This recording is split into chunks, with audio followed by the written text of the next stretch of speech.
Продължаваме към втората част, в която Силви с желание ще ни разкаже какво представлява това групово пиене, защото за мен беше много непонятно, след като го видях като нейна публикация. Не знаех, че съществува, не знаех, че има такова нещо. Дали тя сама го е открила, разкрила, или е нещо, което всъщност е достигнала, за да може някакси да го а, предложи на повече хора и да разшири познанието на колкото се може по-голяма маса от хора. Нека тя сега да ни разкаже какво представлява това. Добре, но ще започна с това, че това, което сега се случва, е малко по-различно от това, което до сега се е случвало като групово пиене. Въобще тая година аз самата имах някакси подтик, както преди години, въобще да почна да се занимавам и да изуча цветните есенции, нали, да намеря кои са тия цветни есенции, с които аз ще мога да работя. По същия начин тая година започнах и направих едно пиене на есенции, когато направихме настройка за 2025 година, групово, и тогава така имах един призив към хората. Тогава започнах да обяснявам, защото аз работя, но така от уста на уста и не бях, много хора не знаеха още, че се занимавам с това нещо. И започнахме да ги пием тогава, но пиехме една и съща комбинация. После имахме друг прием на есенции, но това се случи отново, само да разкажа, като изпращам на хората, всеки е където живее в различен град от моя, аз съм в Пловдив.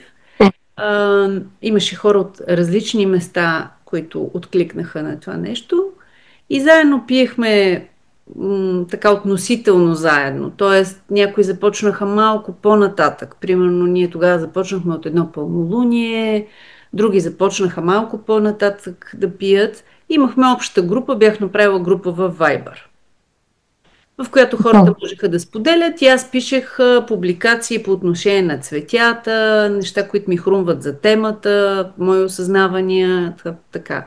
Имахме някаква интеракция.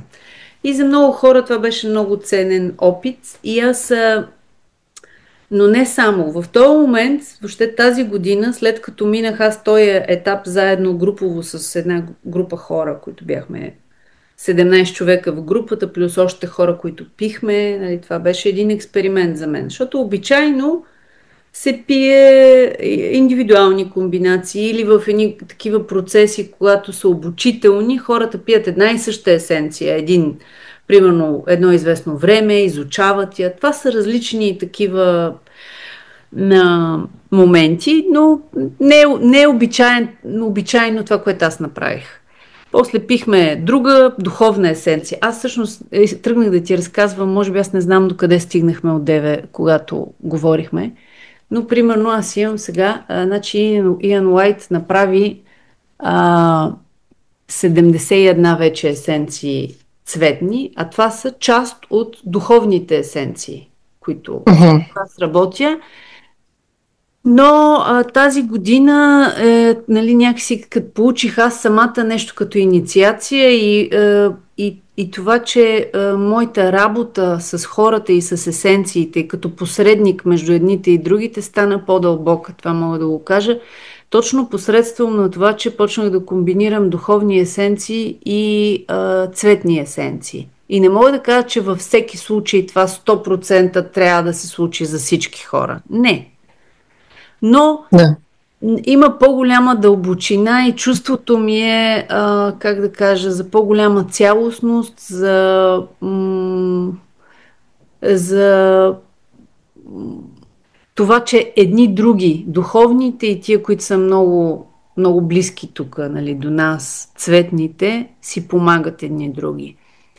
И така, той групов пиен, за който сега става въпрос, а, така ми дойде, че ако пак отново в група пием цветни, нали, въобще есенции, комбинации, които обаче са по темата за взаимоотношенията. Нали, така, аз познавам добре астрологията, много години съм учила астрология и в момента е изключително потентно, много силно време за такива тематики до края на годината. Наистина. В смисъл, то може би, ако вземем, взаимоотношенията са навсякъде в живота ни. Те с нас самите, с други хора, с работата ни, с по-абстрактни неща, с женствеността, с мъжествеността, с парите, с кариера. В смисъл, това е някакси широчина. И когато винаги аз подготвям едни такива процеси, аз съм много отворена да видя какво получавам от хората. Всъщност всичко започна, като аз бях много фокусирана върху това, че все едно ще работим върху много лични отношения, обаче видях, че това не е така.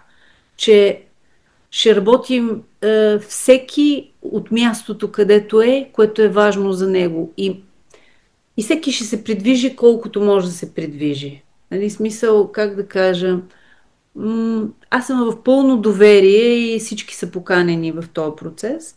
Като този процес ще се случи, той се случва като аз изготвям комбинация, намираме коя е точната тема за човека, изготвям комбинация, изпращам я, ако аз съм си тук, да кажем, в Пловдив. Сега ми предстои да направя група, мисля да е в Телеграм, за да мога да водя записи, понеже искам да подаря на хората нещо, всъщност, освен есенциите. То е почти подарък, мога да кажа, че е от енергийната медицина, няколко групови сесии, които може да направим и така някои неща, които хората могат да ползват в ежедневието си. Нищо не е задължително. Нали? Идеята не е да обременявам хората с още неща, които да правят. Ако им е приятно, това ще подобри живота им. Обаче, ако не искат да го правят, това също е окей. А есенциите сами по себе си работят. Като направим комбинацията за тях, тя ще работи. Но всеки може да се включи в група, защото групата е подкрепящо пространство. Аз видях колко много израсна всеки един от нас от това, че ние споделяхме заедно един фокус. Нали, тогава беше една и съща есенция, но сега всеки със своята индивидуална тема, заедно, като някои хора ми казаха още от самото начало, че искат само есенция да пият и няма да бъдат част от...